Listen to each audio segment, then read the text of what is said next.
I'm Dr. Kristen R. Bromley. This video series, which is part of my online music academy, specifically accompanies Note Reading Book 3 from my Method book series. Like all my books, this selection is available to purchase through Amazon and Google Play. For help, see the links in the description below. In the videos which are part of this specific course, I progress through the lessons in Note Reading Book 3, explaining and demonstrating concepts and playing each of the songs and exercises contained therein, so you can hear how they sound and play them right along with me. You are of course welcome to view these videos with or without the book, but with the book you can work through all the songs and exercises, and in the process come to know the entire fretboard and master the skill of playing written notes all along the neck. Alright, let's get to jamming in this lesson.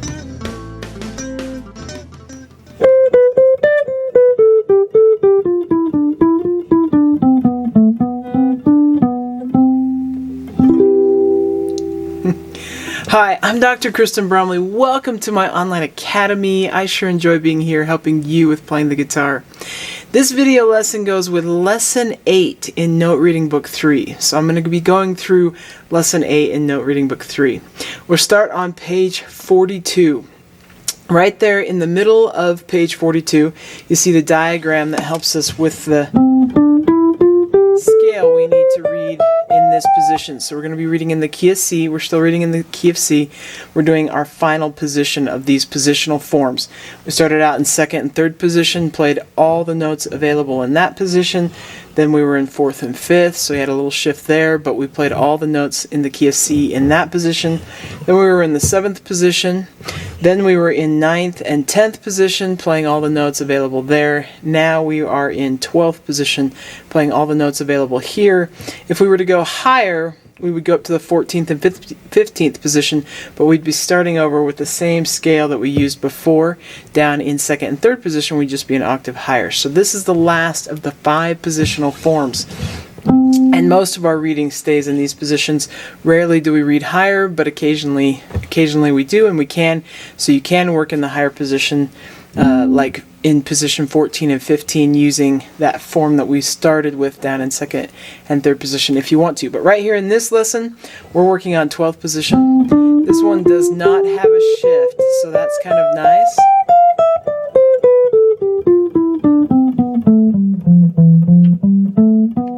You can see as you look at that diagram that E, which is the third of the scale, is the lowest note, and that's where on that 6th string we start with our index finger on E, and then we have F, and then we have G, and then A, B, and C. So that's where we finally get to the lowest root. Our pinky is at the 15th fret on the 5th string, and from there we play scale form 2. We've read with that one before.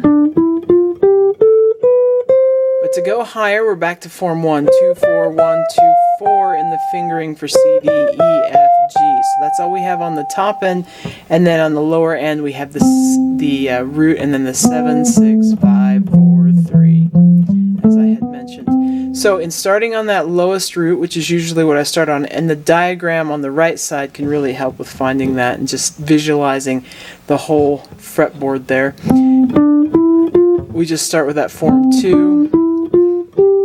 Play all the way to the highest note in the position, as we've done in the past. Play to the lowest note in the position and back up to that lowest root. So you want to play that scale a few times to get comfortable with it before we start reading. The nice thing about this position is there's no shifts. The challenge with this position in the key of C is that we have a lot of ledger lines on the upper part sitting above the staff. So that high G sits 4 ledger lines above the staff, and then the F sits just above 3 ledger lines. The E sits on the 3rd ledger line above the staff, then the D is above 2.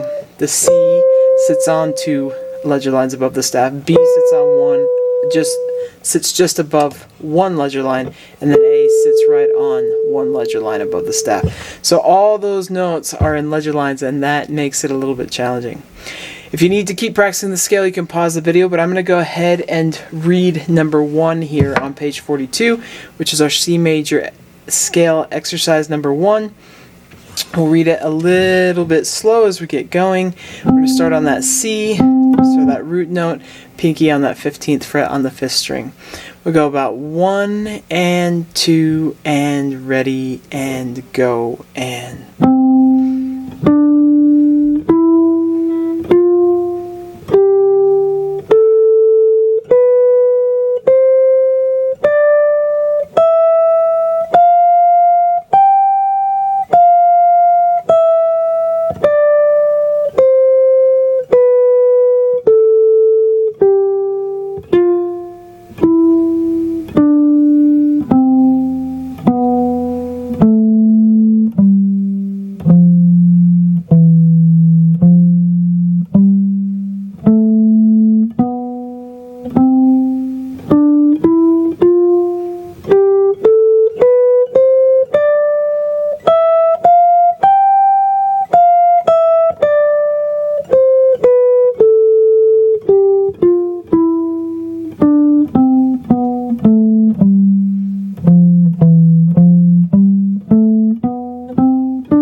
Okay, now you can do that one slower if you need to, or if you're still just struggling with it, keep working on it.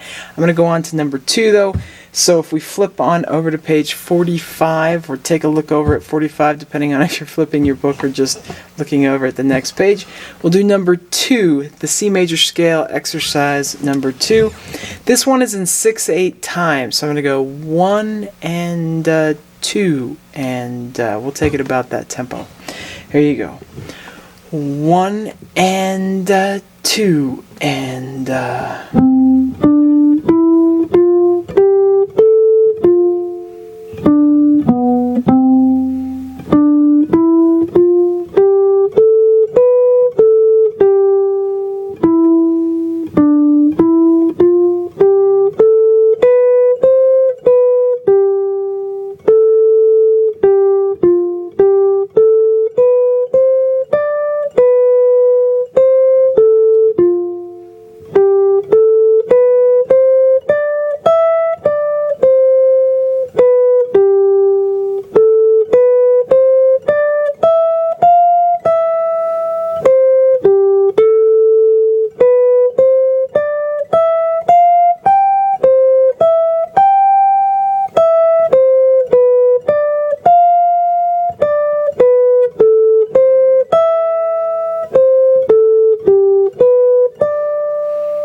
Okay, so I'm going to go on to number 3, C major scale exercise 3 for this lesson. Now with all of these, you can learn them at different tempos. The faster you can get them accurately, the better you know them. So just working on them. If playing them at the speed I'm playing them at is too much, you need to work little sections at a time until you get comfortable. I would presume that the trickiest parts would be the parts that have all those ledger lines, so you can work through those just slowly. The more you play it accurately at a slower tempo, the more you ingrain the accuracy of where the notes are located. So you actually learn to read much faster than just sort of sloppily making it through. So work on that if you need to, but of course in these videos I'm going to go through, because you can pause, you can even use the speed functions to speed up how fast I'm playing them if you want to play along with me faster, and you can even slow them down a little bit too if you want to do that. But even just hearing them played, you know what they're supposed to sound like, and you can work on them without playing along with the video as well. Okay, so I'll play number 3 here. We'll go 1 and 2 and ready and go and.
Okay, we'll flip on over to page 44 and do number 4, Miss McLeod's Reel.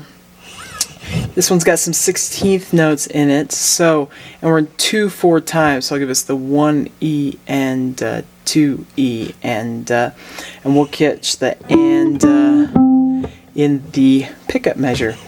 1 E and 2 E.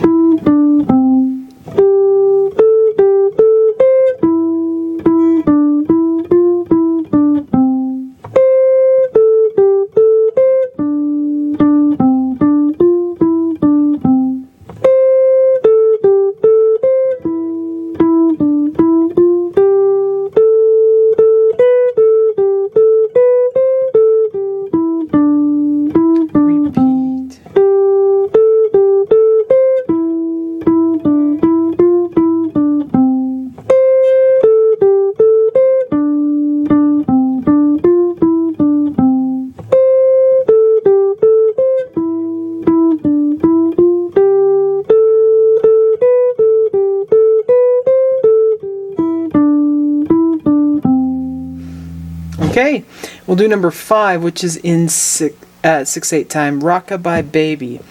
1 and 2 and about there. 1 and 2 and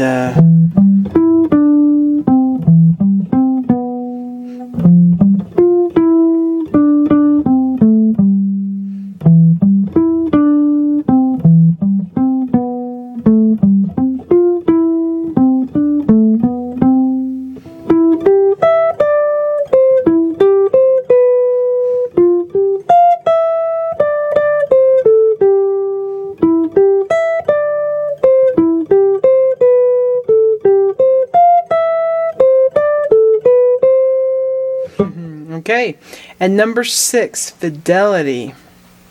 This one's in 4/4 time. I'll give us a 3-beat count and we'll catch beat 4 there in the pickup measure. So you got 1, 2, 3.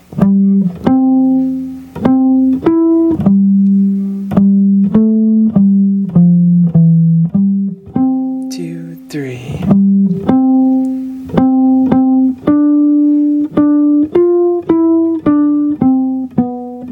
2, 3.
3 off. Okay, and we'll do page 45, Duane Street. So number 7, we're back in 6/8 time. Lots of fun with 6/8 time today.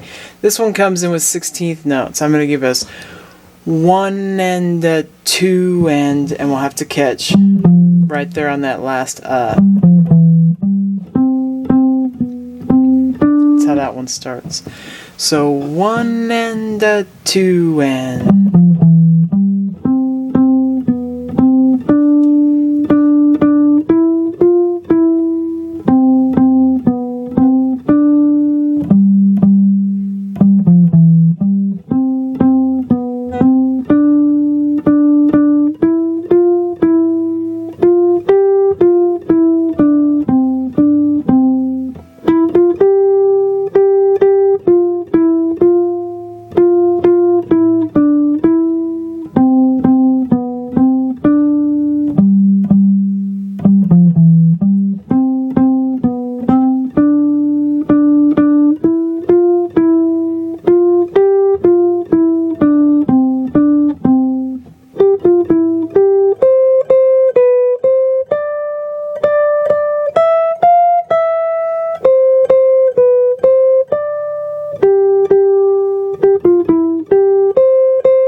And number 8, bicycle built for 2. We're in 3/4 time.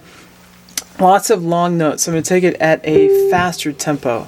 So I'll give us 2 measures worth of counting with 1, 2, 3, 1, 2, 3, just like that. 1, 2, 3, 2, 2, 3.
Okay, let's flip on over to page 46 and do number 9 will be. This one's in 4/4 time. I'll give us a 4-beat count in. We go 1 and 2 and ready and go and.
Okay, now we're going to get back into some of these scale exercises. These are the harder exercises, so if you're struggling to play notes previous to number 10, you just want to do those ones until you feel comfortable.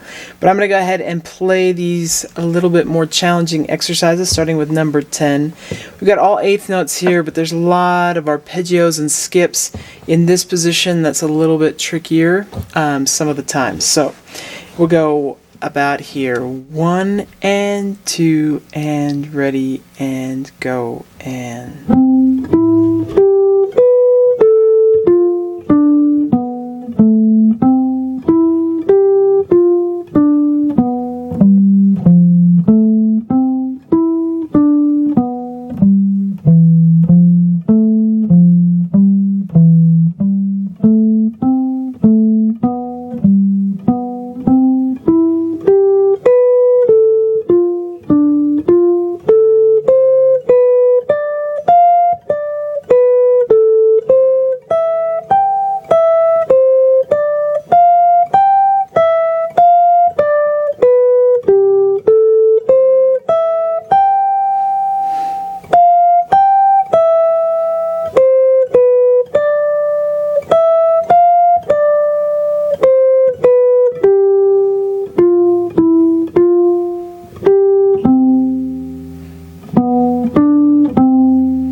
Okay, so we'll go on over to page 47 and do number 11, C major scale exercise 5. This one has 16th notes, so I'm going to take it a little bit slower so we can do those 16th notes kind of slow.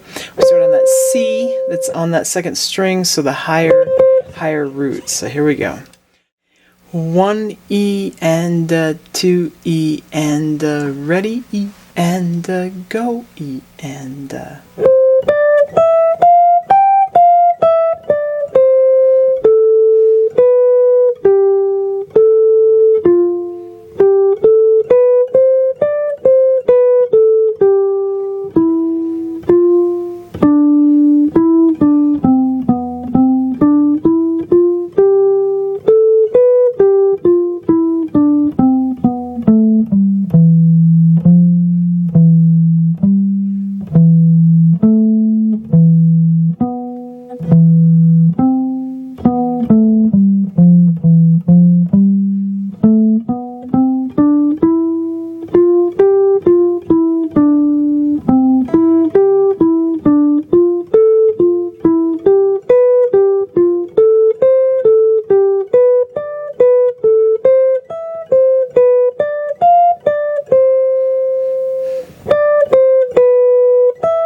And number 12, C major scale exercise number 6. This one also has 16th notes. A lot of dotted 8ths in this one as well. We'll take it about that same tempo. So we got 1 E and 2 E and ready, E and go, E and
Okay, and that wraps us up for this lesson. So, as I've mentioned, the earlier exercises are designed to be a little bit more easy and natural. These last 3 get harder and harder.